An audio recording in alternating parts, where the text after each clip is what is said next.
pero yung iba naman po sa inyo, sarap na sarap sa okra. Pagpalain nawa kayo ng Panginoon. Ano? Amen. And, pero itong ating pag-uusapan ay hindi steak, hindi fried chicken, okra. Hindi mo type, pero kailangan mo. Praise the Lord. Are you ready for the word? Yes. Proverbs 27 verse 17. Proverbs 27 verse 17. As iron sharpens iron, so one person sharpens another. Can you just read that with me, please? As iron sharpens iron, so one person sharpens another. I want to talk to you about on this subject, sharpen each other. Sharpen each other. Pwede niyo po bang banggitin uli yan with me? Sharpen each other. Matalas-talas po yung ating pag-uusapan ngayong araw na ito. Bilang isang pastor po na naglilingkod na sa Panginoon for more than 22 years, at marami po sa inyo mas matagal nang naglilingkod sa akin. Si Pastor Cliff nandito sa harap, si Pastor Paul na nandun sa gilid, and some of you, mga kapatid, ay mas matagal na pong naglilingkod sa akin. Pero lahat po ng mga pastors na ito at lahat ng mga Christian ng matagal would agree with me na kapag ikaw ay sumusunod sa Panginoon, meron ka talagang halaga na kailangang bayaran. There is a cost of following Jesus. Kung may cost ang pagsunod, may cost din po ang pagsuway. But we would rather pay the cost of obedience than paying the cost of disobedience. Kasi alam natin na kapag sumunod tayo sa Panginoon, merong pagpapalang kaakibat ang ating pagsunod. Sa case ko, ang naging cost ay yung akin mismong career, yung aking time, yung aking resources. At maaaring ang cost na inyong binabayaran ay yung sacrifice na pumupunta kayo dito every Sunday, yung sacrifice na nagko-commute kayo for example, o maaaring yung sacrifices na yung inyong pamilya ay dinadala ninyo sa church. Marami tayong mga sacrifice na binibigay at ginagawa kasi nais nating sumunod tayo sa ating Panginoon. Naalala ko tuloy si Matthew, yung isa sa mga alagad ng ating Panginoong Yesus na tax collector ang kanyang trabaho nung siya ay tinawag ng Panginoon. Kasi ang sabi ng scripture, itong si Matthew, habang siya ay nasa loob ng kanyang tax collector's booth. Ibig sabihin, sa 2022 translation, nasa loob siya ng kanyang opisina nung tinawag siya ng ating Panginoon. At ang sabi ng Lord sa kanya, come and follow me. At ang sabi ng scripture sa Matthew chapter 9 verse 9, immediately Matthew left his job and followed Jesus. Wala siyang dalawang isip. Hindi siya nagdalawang isip na sumunod agad sa Panginoon kahit alam niya na yung cost ng kanyang pagsunod ay yung mismong karir niya. Now, I don't recommend na iwanan ninyo ang inyong career for the sake of being full-time in the ministry unless talagang tinawag kayo ng ating Panginoon. Para kay Matthew, para kay Peter, para kay James at sa lahat ng mga alagad ng ating Panginoong Yesus, they would rather get out of the crowd para maging disciple ng ating Panginoon. Pag kasi sumusunod ka sa Panginoon, dapat talaga all out ang iyong investment. Kumbaga, invested ka talaga sa pagsunod. Hindi lang 25% na pagsunod tapos 75% na disobedience. Kasi ang partial obedience is still disobedience. Do you understand, mga kapatid? So ito tayo bilang mga Kristiyano, napakahalaga na tayo po kapag sumunod tayo sa Panginoon, kailangan all out at kailangan all in. 100% ibigay sa Panginoon kasi ang Diyos binigay niya all out din na kapatawaran. Hindi ka lang pinatawad ng 95% at sabi ng Lord yung 5% bahala na kayo. No, pinatawad ka ng Panginoon sa iyong kasalanan 100%. Ang impact mararanasan lang natin kapag tayo ay involved at invested sa isang bagay. Naalala niyo yung feeding of 5,000 kung saan pinakain ng Panginoon yung 15,000 people. Halos linggo-linggo. Sinasite ko yan as illustration because all of us are familiar with this story. Kung mapapansin niyo sa story ng feeding of 5,000, tatlong grupo ng tao ang nandoon. Nandun si Jesus, nandun yung crowd, nandun yung disciple. Everybody say Jesus. Crowd. Disciple. Bawat grupo, iba-iba ang investment, level of commitment. Si Jesus, siya yung nagpagaling. Siya yung nagpakain. Yung crowd, sila yung kumain. Hallelujah. Sabi mo sa katabi mo, parang ikaw topic ka, pagkain. Okay? Sila yung kumain, sila yung humingi ng pagpapagaling, sila yung nakaranas ng milagro. Yung disciples, however, sila yung ginamit na medium, na paraan, para yung miracle ay ma-distribute sa lahat. Pero ano ang difference ng crowd tsaka ng disciple? Ang difference nila, kung pag-aaralan po ninyo ang John chapter 6, makikita ninyo na pinakain sila ng Panginoon at minultiply yung 5 loaves and 2 fishes. Pero nung sinabi na ng ating Panginoon sa kanila, that unless you eat my flesh, and unless you drink my blood, wala kayong parte sa kingdom ng Panginoon. Aba, ang sabi ng John chapter 6, verse 66, 666. Ang sabi ng scripture, lahat ng crowd, karamihan ay umalis. Nandun lang sila para manood ng milagro, pero wala silang balak sumunod. Nandun lang sila para manood, pero wala silang balak na sumunod. Now, hindi natin ginajudge at kinokondem ang mga crowd. Lahat tayo nagsimula sa ganong level. Na nandito tayo sa church because we want to accept and receive miracle from the Lord. Na narito ka kasi naghahanap ka marahil ng jowa, joke. At marahil naghahanap ka ng blessing at ng breakthrough sa iyong buhay. Pero gusto ko po kayong i-challenge na mag-transition tayo from being a crowd to being a disciple. From being a member to being a partner.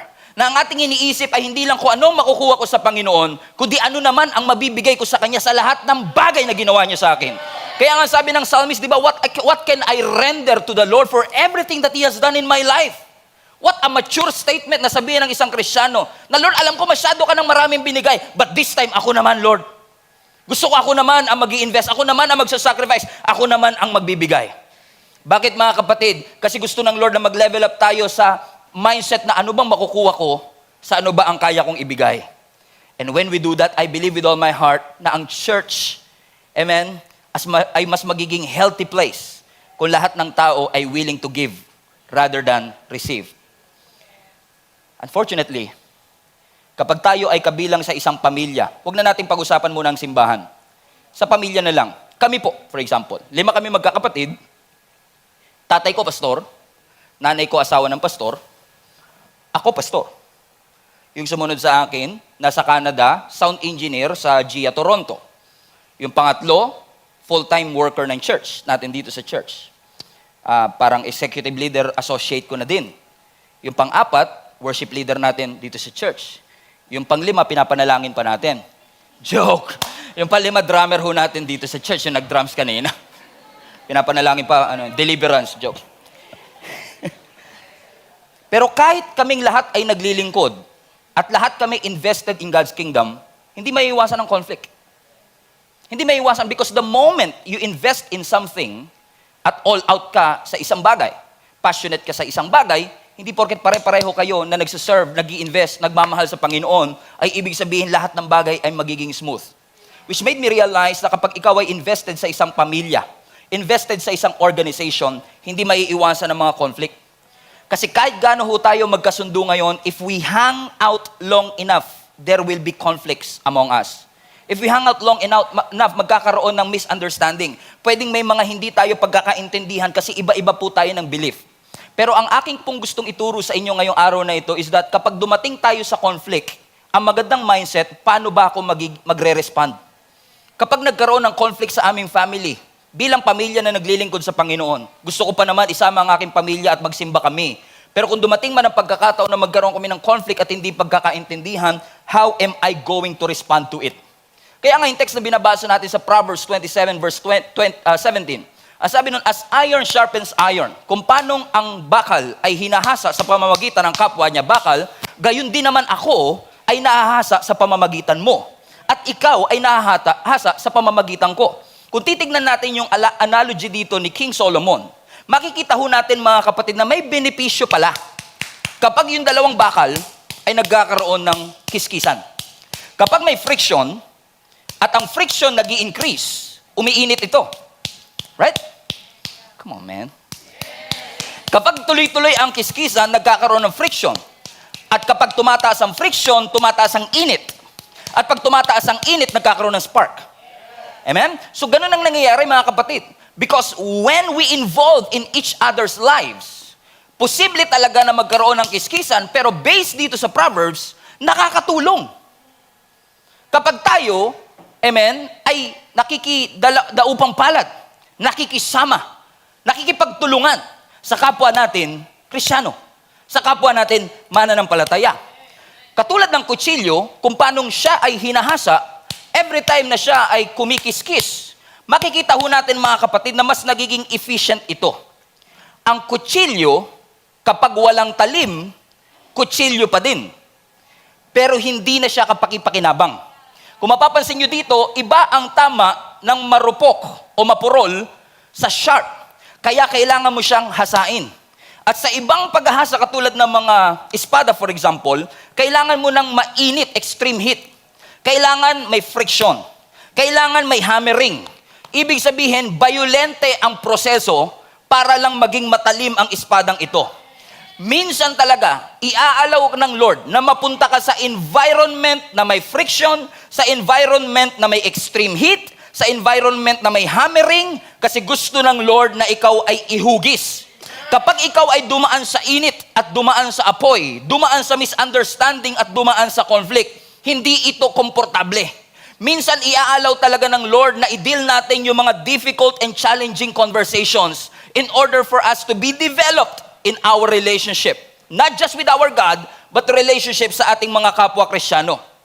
Kaya nga po, ang sabi ng New Living Translation, as iron sharpens iron, so as a friend sharpens a friend. So meaning, yung iron dito is an analogy of having a partner, having a friend, having a comrade, kasamahan. Amen, hallelujah. Kaibigan, teacher, coach, having a relationship. Relationship na hindi lang basta mag-i-encourage sa'yo, kundi relationship na merong accountability. Napakahalaga mga kapatid na ma-realize natin, mahirap, if not imposibleng lumago ang isang Kristiyano kapag nagsosolo siya. Kailangan mo ng kapwa Kristiyano na tutulong sa'yo. In fact, pag nagsosolo ka, yan ang gustong-gusto ni Satan. Because ang strength ng temptation nasa isolation. Do you agree? Kaya nga minsan pag nagko-commit tayo kapag New Year, di ba?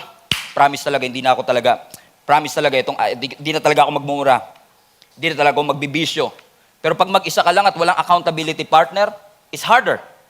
Kapag mag-isa ka lang. At gusto ni Satan yon. Kasi ang arsenal ni Satan, division. Ang gusto ni Satan, isolation. Napansin nyo si Adam and Eve, mga kapatid? Amen? Nung sila ay nagkasala, in-isolate sila ng ating, dahil po sila, amen, ay tinukso ng ating, ng ahas o ng diablo doon sa Garden of Eden. Nagkaroon ng habang buhay na pagkawalay, tayong lahat sa ating Panginoon. At yun ang gusto ni Satan, na ikaw ay mawalay at isipin mo lagi na walang Diyos.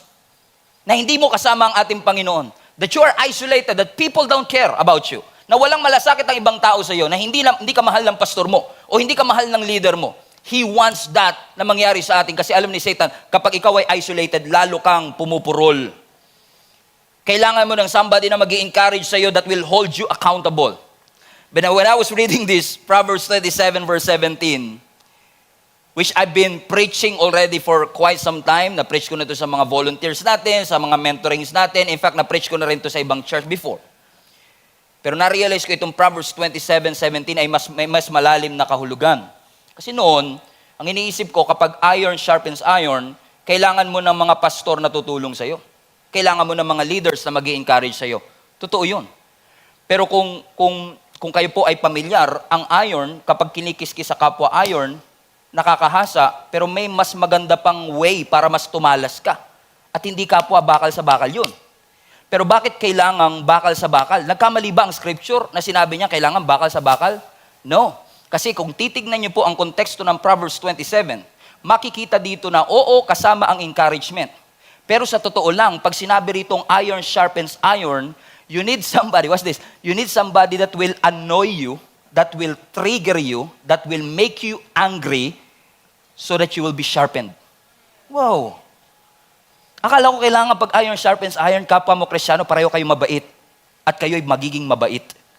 Pero in essence, kung titignan mo ang context, parang sinasabi ni King Solomon dito, hindi mo lang kailangan ng mga mababait sa iyong buhay. Minsan ginagamit ng Lord kahit hindi mga mababait na tao para hasain ang iyong behavior at ang iyong karakter. Kaya pala. Kaya kapag humihingi pala ako ng pasensya sa Panginoon, minsan ang ibibigay niya yung kapitbahay na nakakainis. Napansin niyo ba yan, mga kapatid? Kaya nga ingat kayo sa pananalangin kasi every time we pray to God na, Lord, bigyan mo ko ng patience. Okay, your wish is my command. Bibigyan ka niya. But Lord, sabi ko patience eh. Sabi ko, gusto mong patience? O di yan. O nagbibidyo kayo hanggang 4:00 na madaling araw, itest mo ang patience mo. Why? As iron sharpens iron, so as one friend sharpens the other.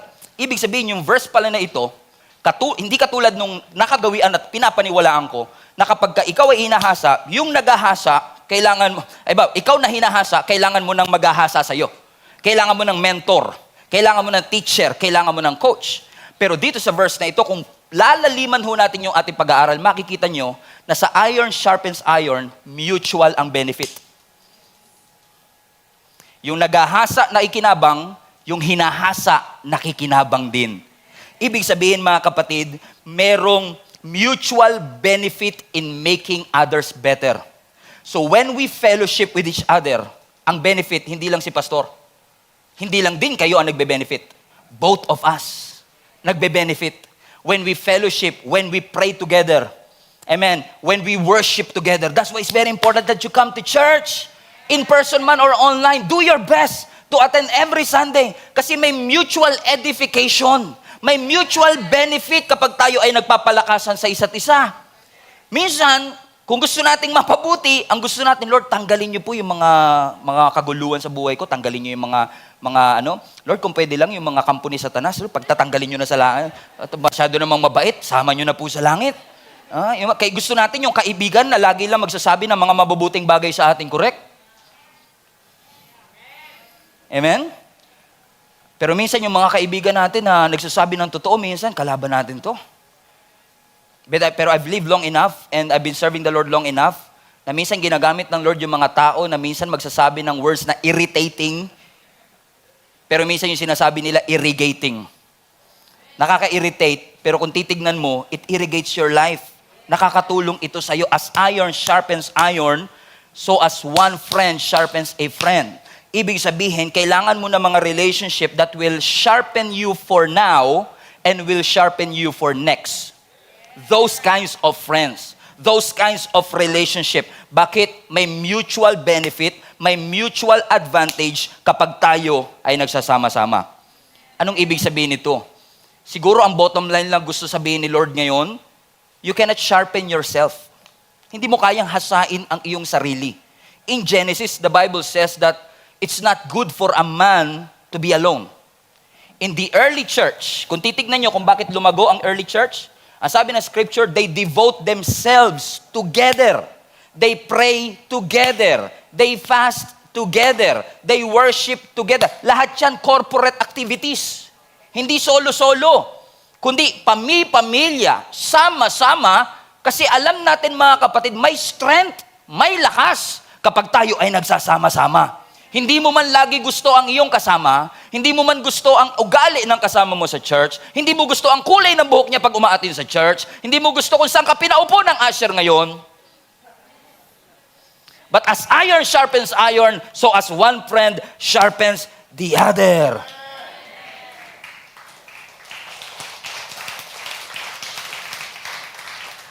Tingin ko hindi nakakahasa kung puro marites ang ating pinag-uusapan. Kung puro buhay ng ibang tao ang ating pinag-uusapan. Gusto mong tumalim?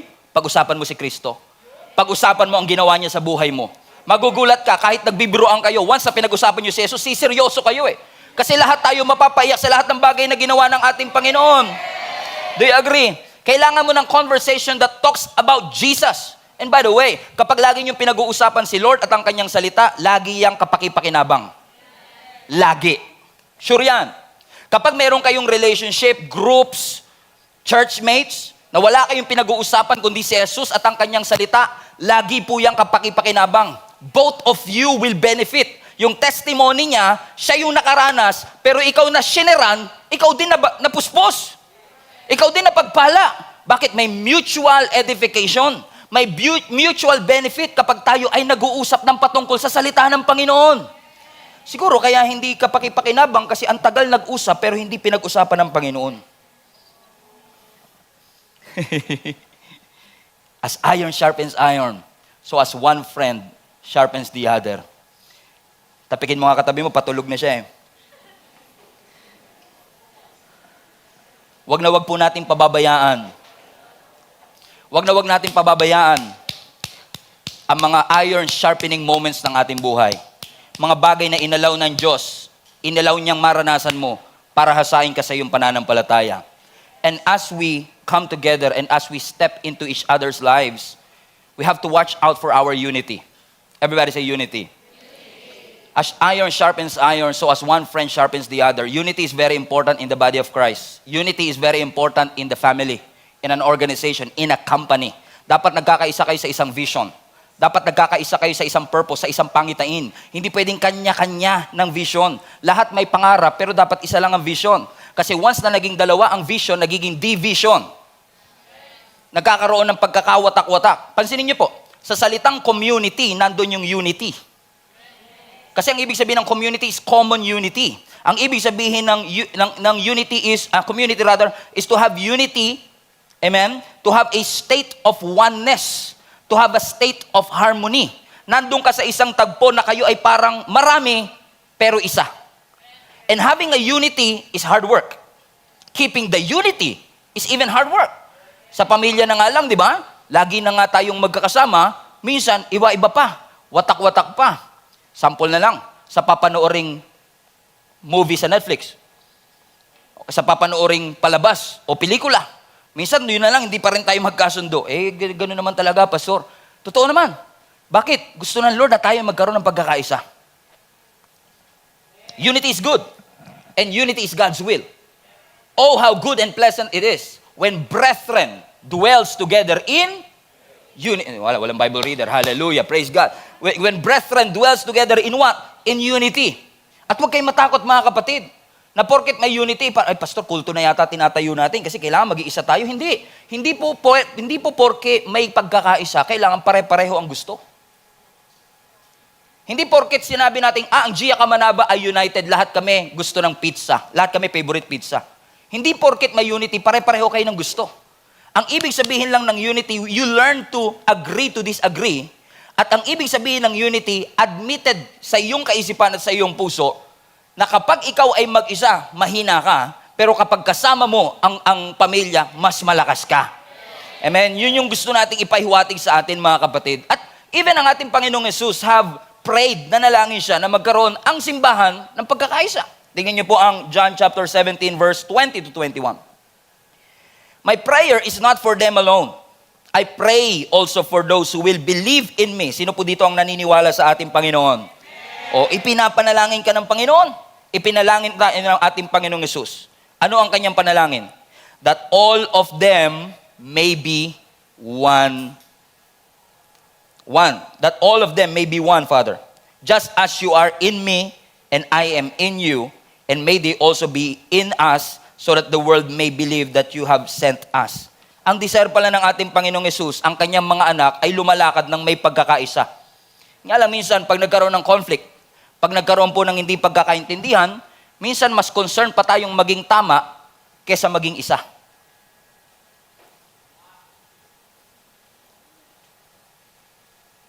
Amen? Lagi nyo itong naririnig. Sometimes, kapag may argument, ikaw ang nanalo, but you lose the relationship.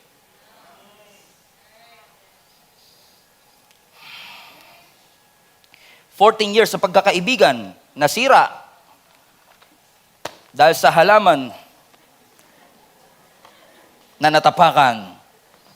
Unity and having this atmosphere and having this attitude of unity is coming together to form something bigger. Lahat po tayo may kanya-kanyang strength, lahat po tayo ay may kanya-kanyang weakness. Taas po lahat ng kamay ng lahat ng may mga strength and weaknesses. Taas kamay lahat ng may strength and weaknesses. Praise the Lord. Walang robot. Amen? At ang unity nagsisimula kapag na-recognize natin mga kapatid na mas makaka-accomplish tayo ng maraming bagay kapag magkakasama tayo. Iba-iba man ang ating mga ugali, iba-iba man po ang pagpapalaki sa atin. Inihikayat tayo ng ating Panginoon ngayon as iron sharpens iron. In order for us to sharpen each other, we have to have that attitude and the spirit of unity in our church. Amen? Well, after all, hindi lang naman tayo body of Christ. Iisa lang yung kalaban nating lahat. Si Satan. Hindi yung katabi mo, naman. Natin yung kakagay. Si Satan, ang kalaban natin. Amen? Lahat tayo, galit tayo sa ginagawa ni Satan sa ating pamilya. Lahat tayo, galit tayo sa ginagawa ni Satan sa ating career, sa ating health. Galit tayo lahat dyan. At pare-pareho tayo ng kaaway. At alam niyo ba, kapag pare-pareho kayo ng kaaway, meron niyang unifying effect. Pasin niyo, kapag Kahit hindi kayo masyadong magkakilala, pero kung pareho kayo ng kaaway, nagkakasundo na rin kayo. May unity na kayo eh, pre. Pabagsakin na natin itong batang to eh. Oo, hindi kayo magkakilala, pero nung na-discover nyo na pareho kayo ng kaaway, meron siya parang unifying effect. So kailangan lang mga kapatid, talagang tama ang understanding natin, isa nga lang ba talaga ang kaaway natin? At ang kaaway nga ba talaga natin ay ang diablo mga kapatid? Kailangan nating ma-realize yan. Kahit pa iba sila ng binoto, iba ang pananaw natin sa ibang bagay, iba-iba ang ating mga paniniwala sa buhay, in God's kingdom, God is calling each and every one of us as a church, as your pastor, I'm calling each and every one of us na magkaroon po tayo ng pagkakaisa sa isang layunin. Para ngalan ng Panginoon, i-advance ang kingdom ng Lord, punuin natin ang langit for the glory of God. Amen? And that unity starts with you. Philippians 2 verse 1 to 4. Therefore, if you have any encouragement from being united with Christ, pero huwag kayo magantay na masisigaw tayo ngayon, teaching mode tayo ngayon eh. Ramdam na ramdam kayo pagiging teacher, ang sarap no? Philippians 2, and therefore if any of you have encouragement from being united with Christ, if any comfort from His love, if any common sharing, everybody say common. Shout it out, common.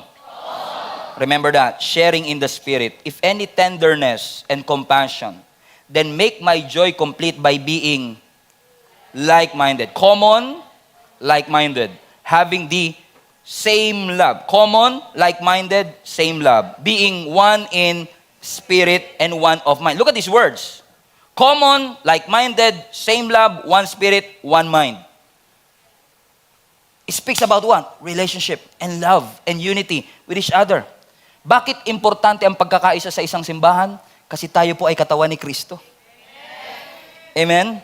Ang katawan, the body cannot survive with this unity. The body cannot survive with this harmony. Hindi pwedeng magwatak-watak. Do you agree? Sino sa inyo naniniwala na yung mata po ninyo ay maganda? Sige, taas na po. Pagbigyan na natin. Sino po sa inyo naniniwala na ang inyong mata ay maganda? Sige, taas kamay. Taas kamay. Huwag kayo mahiya. Wow. Eh, yung katabi mo naman, uy, grabe, taas ka kamay ah. Di naman ah. Grabe naman po kayo. Oh. Magkakasama, magkakapamilya tayo eh. Sa lahat po na nagtaas ng kamay at maging sa mga hindi nagtaas ng kamay, alam kong agree kayo mga kapatid, kahit gaano kaganda ang mata mo, pag dinukot natin yan at nilagay natin sa lamesa, nakakadiri pa din. Bakit nakakadiri? Nakahiwalay eh. Tama? Kahit gaano kaganda, kahit gaano kachinito. Pag dinukot mo, nilagay mo sa lamesa, nakakadiri pa din. Huwag nating tangkain na dahil sa ating galing at ganda, we can survive alone. You cannot. Nakakadiri pag mag-isa eh. Bakit? The body cannot survive. The body will cease to be body. Amen. Kapag mayroong disharmony and disunity. Kung yung kamay, ginagawa niya lang yung sarili niyang gusto at yung paa, ginagawa niya yung sarili niyang gusto. The body will cease to be body. Kailangan magkaisa ang lahat ng parte ng katawan kasi bawat isa ay may function. So wag natin iisipin na si Pastor Stephen lang yata o kaya yung mga pastors lang namin o mga leaders o mga volunteers lang namin ang ginagamit ng Panginoon. Pwede kang gamitin ng Panginoon kahit nasaan ka pa. Hindi kailangan kita ka. Hindi kailangan laging may nakakapansin ng tulong na ginagawa natin. Amen. Sino sa inyo ang grateful mga kapatid na may mga parts ng katawan natin na sadyang tinago ng Diyos? For example, yung kidney. Imagine niyo yung kidney natin nakalabas. Pre, lumalaki tiyan mo. Hindi, actually kidney lang yan. Okay, yung baga natin nakalabas. Ay pre, mukhang mahina-hina na baga mo. Hinto-hinto mo na yan. Di ba? Di ba? Pero sino sa inyo ang grateful? Buti na lang, Lord, nilagyan mo ng muscle, nilagyan mo ng balat na itago. Agree? Pero hindi porket nakatago, walang function. In fact, minsan, kung ano pa ngayon nakatago, yun pa yung mga important organs na pinoprotektahan. So wag na wag kang magseselos sa mga taong nasa stage. Kasi hindi porket hindi ka nasa stage, ay hindi ka na pwedeng gamitin ng Panginoon. Each of us are part of one body and every one of us has our own functions. Lahat tayo may kanya-kanyang mga lakas at may mga kanya-kanyang kahinaan. Wag na wag maiinggit ang mata sa daliri. Dahil ang daliri ang nagsusuot ng singsing. Amen? Pwede bang sabihin ng mata na, nakakaingit tong daliri na to Ba't ikaw lang nagsusuot ng singsing? Ako din! Di ako papayag! Eh di sabihin naman ng daliri, di magsuot ka. Eh di sugat-sugat naman yung mata mo kasi sinuot mo yung singsing di ba? Bakit? Iba kayo ng function Ang daliri, ang trabaho niya, isuot ang singsing. Ang mata, ang trabaho niya, i-appreciate ang singsing. Bawat isa may kanya-kanyang function. And as a body of Christ, kailangan natin magkaisa. We have to work together. And we have to have this kind of unity. Kasi kapag tayo ay nag-work together as one, in one accord, ano nangyayari? Mas magiging effective, productive, and successful tayo. Not to mention, mas magiging happy tayo. When we are united. Do you agree? Philippians 2 verse 3. Do nothing out of selfish ambition or vain conceit, but in humility, consider others better than yourselves. Wow. Sa humility pala, dapat kinukonsider mo na yung ibang tao mas magaling sa iyo. To humble you down. Na walang parte ng katawan na higit kaysa sa isa. Lahat tayo ay may kanya-kanyang function. Pag in-isolate natin, nakakadiri. Pag in-isolate natin, the whole body will be impaired. So to correlate that into what God is doing to your family, to your career, to our church, ano sa church setting, kung tayo ay nasa misyon, kung may pinapagawa ang Panginoon sa atin na punuin ng langit, kung ang mission ng Panginoon sa atin is to go bear fruit and that fruit should remain, ibig sabihin lang, if we are part of the body, all of us has responsibility.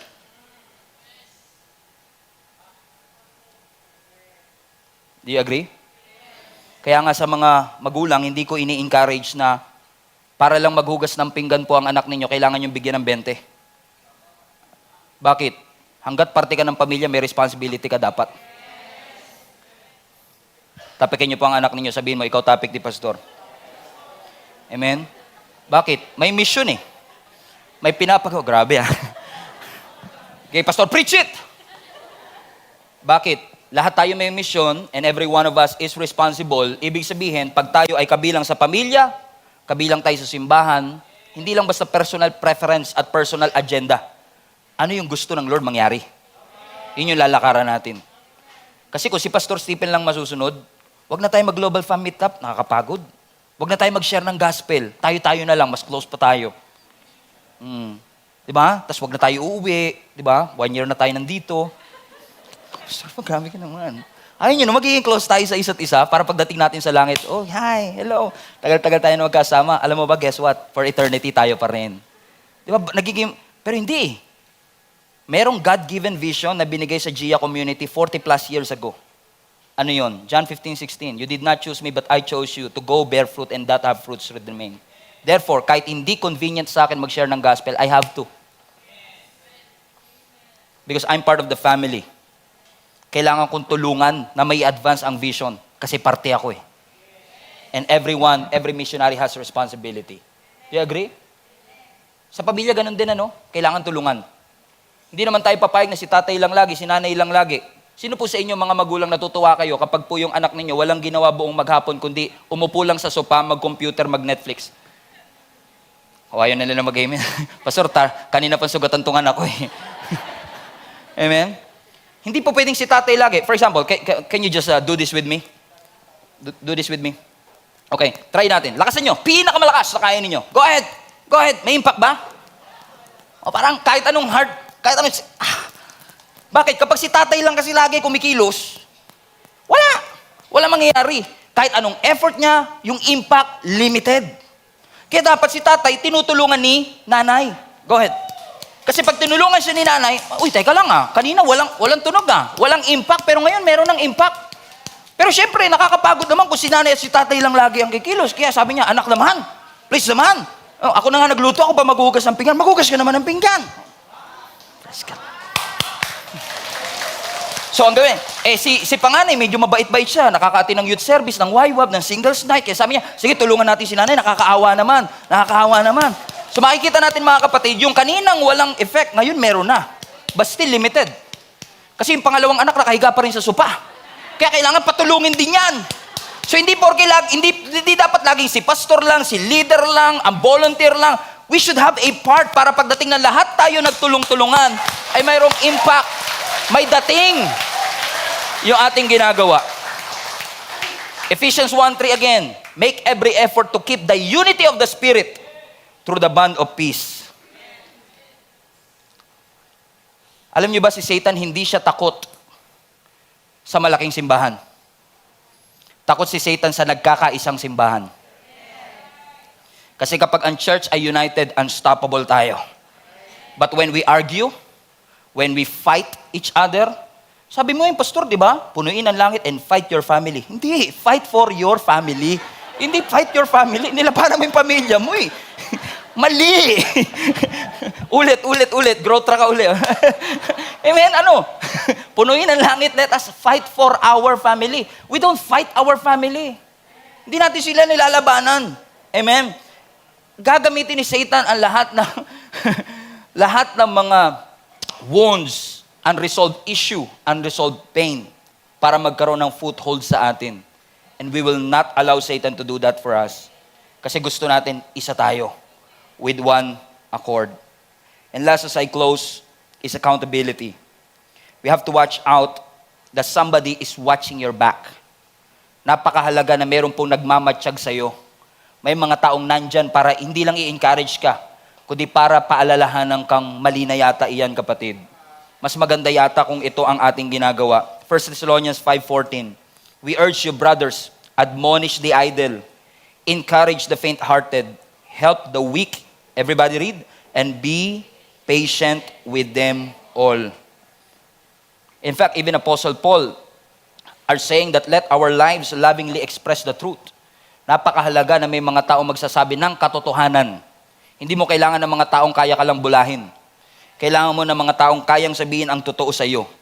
Meron silang honesty, merong integrity. Because as a Christian, ito lagi ko po sinasabi talaga, sa lahat ng mga talent manager at naghahanap po ng mga artista, sa simbahan kayo maghanap. Maraming artistahin sa church.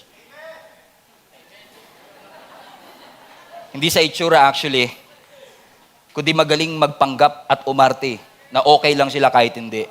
Pag tinanong mo, kamusta ka na? I'm blessed and highly favored. Okay na okay po ako. Malakas po ako. Okay po kami. No one bothers to say, I need guidance. I need somebody to talk to. I need somebody that will help me get through what I am going through. So nakakaya, lalaki ako, hindi ko kayang umiyak, hindi ko kayang mag-share ng mga struggles ko. I don't want my children to see me as a weak man. Hindi ko kayang gawin yun. Maaari, hindi natin kayang ipakita sa ating mga anak, but you need somebody that will listen to you, that you're accountable to. Mga tao na mapagsasabihan mo at pagsasabihan ka sa mga bagay na dapat ituwid po sa ating buhay.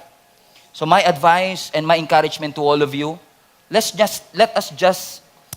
us not just focus on the Sunday worship experience, which is a good thing. Na nakakarinig tayo ng mga preachings and sermons are catalyst to change. Ginagamit ng Lord dyan para tayo ay magkaroon ng pagbabago. But in my opinion and in my own experience, ang tunay na pagbabago nangyayari sa conversation. Pag mayroong pag-uusap, pag mayroong accountability partner, pag may mga tao na nag-i-encourage sa iyo sa mga panahong hindi mo na kayang makasurvive sa mga pagsubok na dinadaanan natin. Kasi kahit gaano tayo kalakas, ka-talented, ka-gifted, even your strength will become your weakness if left unchecked. Kung hindi siya machi-check, kung hindi ka kakausapin, kung hindi mapagsasabihan, kung walang magiging honest at totoo sa iyo.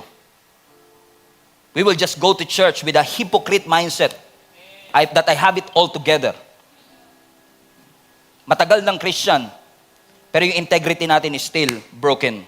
And integrity is not being 75% honest. Integrity is being 100% honest. Because partial honesty is still dishonesty. And that's why we need somebody na pwede natin mapagsabihan ng totoo, yung kaya mong iyakan. That's why in the church, we have this what we call small groups, link-up groups. Every Sunday after service, kung wala po kayo namang importanteng gagawin at hindi naman po urgent, maglaan po kayo ng 10 minuto after the service. Meron tayong ginagawang bilog-bilog or link-up groups kung saan nagsishare tayo ng ating thoughts, natutunan, I guarantee you, it's going to help you. Makakatulong po ng malaki sa inyo.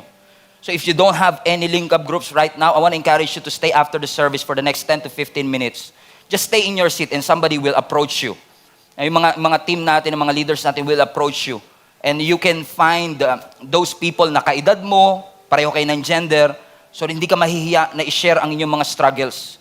Kasi kahit tatay nag-i-struggle, kahit nanay nag-i-struggle, tahimik lang. Hindi lang si Mark ang tahimik, pati mga nanay at tatay tahimik din. Lahat tayo nag-i-struggle. But we thank the Lord kasi dito sa simbahan, this is a safe place for us to open up, share our thoughts, share our beliefs. Sabihin natin kung ano ang ating mga natutunan so that these people is going to mentor us. Ang goal po ng simbahan, hindi lang magparami. Ang gusto natin, healthy. Healthy tayo spiritually and healthy tayo emotionally. And I just want to take this opportunity para humingi na rin ng tawad for those people who have been hurt and offended by this church. We're trying to do the best that we can. We're a family, no? We are trying our best na magawa ang pinapagawa ng ating Panginoon. Obviously, there are some people that felt neglected, they felt like they don't belong, felt like they cannot grow in this church and all of these things. But I want to encourage us to find somebody. Kung hindi itong church na ito, find a church. Amen, that will help you grow in your faith. Makakatulong sa iyo para mapalawig mo ang iyong pananampalataya sa Panginoon. Hebrews chapter 10, let us think of ways to motivate one another to acts of love, to good works, and let us not neglect our meeting together, as some people do. Everybody read this with me. But encourage one another, especially now that the day of His return is drawing near. Amen? Ang pamilya messy, ang church messy din. Ang ministry messy din. Because the church is not perfect. And so are we. Kaya, kung naghahanap man po kayo ng perfect church, public service announcement, wala kayong makikita.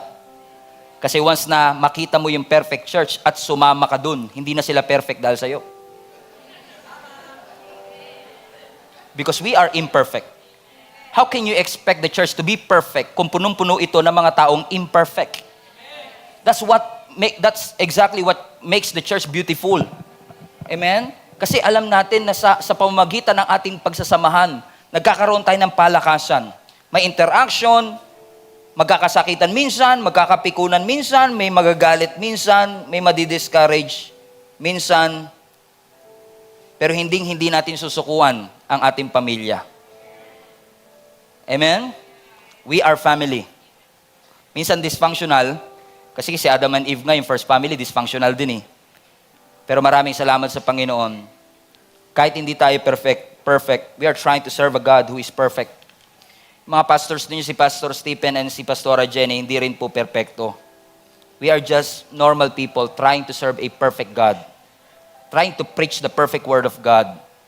And together, I would like to encourage you, samahan nyo kami na patuloy nating i-advance ang kingdom ng ating Panginoon. Patuloy nating lakaran ang pinapagawa ng ating Panginoon. Alam nyo, ang goal ng simbahang ito, hindi lang po kayo basta maging worker o volunteer ng simbahan. More than that, we don't just want you to go to trainings and be part of the link-up group, get water baptized, para maging volunteer kayo one day. Ang tunay na discipleship, hindi ka lang basta maging worker ng simbahan o volunteer ng simbahan. Ang tunay na discipleship, maging mabuti kang nanay, maging mabuti kang tatay, maging mabuti kang empleyado, maging nation leader ka one day. Ako naniniwala, yun yung tunay na discipleship. It involves the holistic part of our life, hindi lang yung ating spiritual life. So that's what we are trying to do, mga kapatid, sa tulong ng ating Panginoong Hesus, for us to become a better version of ourselves. So that God will be pleased and God will be glorified sa ating mga kanya-kanyang buhay. Amen? Let us pray.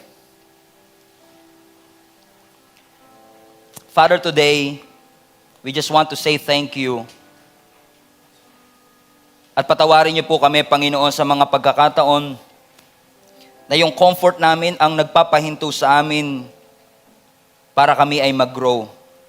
Patawarin mo kami sa maraming beses, Lord God, na nawalan po kami ng sense of urgency. At nakakalimutan namin that people are dying without Jesus. And that you have called us, Lord God, and you have set a purpose for us na gawin po namin. Gisingin mo ang aming natutulog na kaluluwa ngayong araw na ito. At hayaan mo, Panginoon, na ang bawat isa sa amin ay magkaroon po ng desire at decision to grow, to level up, and to mature. Hindi po namin alam minsan kung saan kami magsisimula. Hindi namin alam, Lord God, kung paano namin ito gagawin. Pero naniniwala kami sa tulong at karunungan mo, O Diyos. Sa tulong ng aming mga kasama sa simbahan, sa tulong ng aming mga leaders, sa tulong po ng aming mga pamilya. Lord, ang aking panalangin, magawa po namin ang lahat ng bagay na gusto mong ipagawa sa amin. Lahat ng may purpose, Lord God, sa kanya-kanyang mga kumpanya, sa kanya-kanyang mga negosyo nila, sa kanya-kanyang mga endeavors nila sa buhay, ang aking dalangin, O Diyos, ang bawat isa ay patuloy mong hipuin right now, right where they are, even those who are joining us online, God. Hipuin niyo po sila right where they are right now. Yung aming puso na malamig, pagningasin mo, Panginoon. At ang apoy na meron sa aming puso, ang magtulak sa amin, Lord God, para gawin ang pinapagawa niyo po sa amin. It's time for us to wake up. It's time for us, Lord God, to do what you have called us to do. We don't want to waste more time, Panginoon, kasi alam namin, the time of your return is coming soon. All glory belongs to you for everything that you have done and for everything that you are going to do. Marami